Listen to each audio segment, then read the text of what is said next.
कुछ कहानियाँ ऐसी होती हैं जो दुनिया को ये दिखाती हैं कि सच्चा प्यार क्या होता है, और फिर आती हैं कमबख्त वो कहानियाँ जो हमेशा के लिए ही अधूरी रह जाती हैं। हो सकता है कि आप इस कहानी से रिलेट करो, हो सकता है ये कहानी आपको पसंद भी आए, क्योंकि मैं बात कर रहा हूँ ऑर्फियस और यूरिडिस की कहानी की। ग्रीक माइथोलॉजी की एक ऐसी कहानी जहाँ प्यार तो बेशुमार था, पर तकदीर और वक्त को मंजूर न था।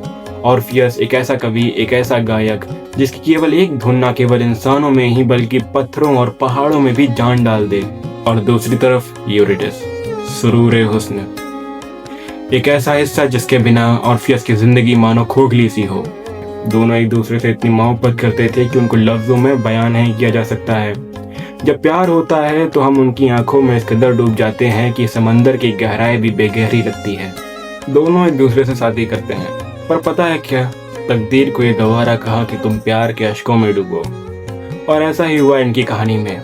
तकदीर ने यूरिडिस की जान ले ली, उसको एक सांप ने काट लिया। ऑर्फियस का दिल तो जैसे थम ही गया था, किसी का भी थम जाएगा। तुझे तुम्हारा प्यार तुम्हारी बाहों में अगर दम तोड़ दे तो तुम्हारी क्या हालत होगी, तुम्हारी जिंदगी अंधेरे की चादर ओढ़ लेगी। पर ऑर्फियस मेरे और तुम्हारे जैसा नहीं था।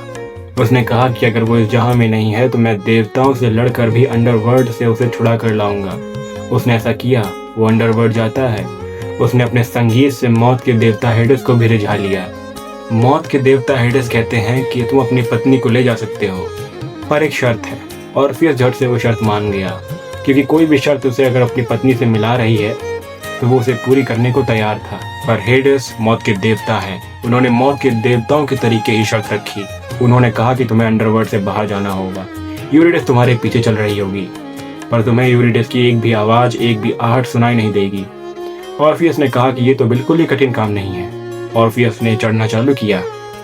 वो अंडरवर्ल्ड से बाहर निकल रहा था हर कदम के साथ, पर हर कदम के साथ उसकी घबराहट बढ़ती गई कि यूरिडिस मेरे पीछे है भी या नहीं।